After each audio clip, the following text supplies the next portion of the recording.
এখনকার ছেলেমেয়েরা কল্পনাও করতে পারবে না আগে আমরা কি কি কারণে মায়ের হাতে মায়ের খাইতাম। মায়ের হাতে মায়ের খাবার পরে কাঁদলেই আবার মায়ের খাইতাম, মায়ের খাবার পরে না কাঁদলেও মায়ের খাইতাম, না মারা সত্ত্বেও কান্নাকাটি করলেই মায়ের খাইতাম, খেলা নিয়ে বেশি মেতে থাকলে মায়ের খাইতাম, খেলতে গিয়ে কারো হাতে মায়ের খেয়ে আসলে আবার মায়ের খাইতাম, খেলতে গিয়ে কাউকে মেরে আসলেও মায়ের খাইতাম, বড়দের কথায় তেরা উত্তর দিলে মায়ের খাইতাম, অনেকদিন মায়ের না খেয়ে থাকলেও প্রচুর মায়ের খাইতাম। বাসায় অতিথি এলে তাকে খাবারের প্লেট দিতে যাওয়ার সময় প্লেট থেকে খাবার মুখে দিতে গিয়ে ধরা পড়লে প্রচুর মায়ের খাইতাম। অতিথিরা খাওয়ার সময় খাবারের দিকে হা করে তাকিয়ে থাকলে মায়ের খাইতাম। অতিথি বাড়ি থেকে চলে যাওয়ার সময় তার সাথে যাওয়ার বায়না ধরলে মায়ের খাইতাম।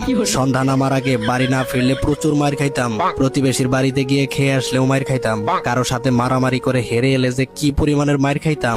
বেশি সময় নিয়ে খাওয়া দাওয়া করলেও মায়ের খাইতাম, বেশি দ্রুত খাওয়া দাওয়া করলেও মায়ের খাইতাম, সকালে ঘুম থেকে উঠতে না চাইলেও মায়ের খাইতাম, রাতে ঘুমাতে দেরি করলে মায়ের খাইতাম, শীতকালে গোসল না করতে চাইলে কি পরিমাণ মায়ের যে খাইতাম, গ্রীষ্মকালে বেশিক্ষণ ধরে গোসল করলে মায়ের খাইতাম, অন্যের কাছ থেকে আম জাম পেয়ারা পেরে খেলে প্রচুর মায়ের খাইতাম, স্কুলে টিচারদের কাছে মার খেয়েছি খবর পেলে যে কি মায়ের খেতাম, পরীক্ষার আগে টিভি দেখলেই মায়ের, হোঁচট খেয়ে পড়ে গেলে উঠিয়ে আবার মারা হতো, কারো বাসায় বেড়াতে গিয়ে নিজের বাসা মনে করে লন্ডভন্ড করলে মায়ের খেতাম, পাশের বাসার অন্য কেউ পরীক্ষায় বেশি নাম্বার পেলে মায়ের খাইতাম আমি, শোকেস থেকে নতুন প্লেট গ্লাস বের করলে মায়ের খাইতাম, পুকুরে ডুবাতে ডুবাতে চোখ লাল করে ফেললে মায়ের খাইতাম, প্রচুর মায়ের খাইতাম। আমার মতো এমন মায়ের খাওয়া পাবলিক কে কে আছেন?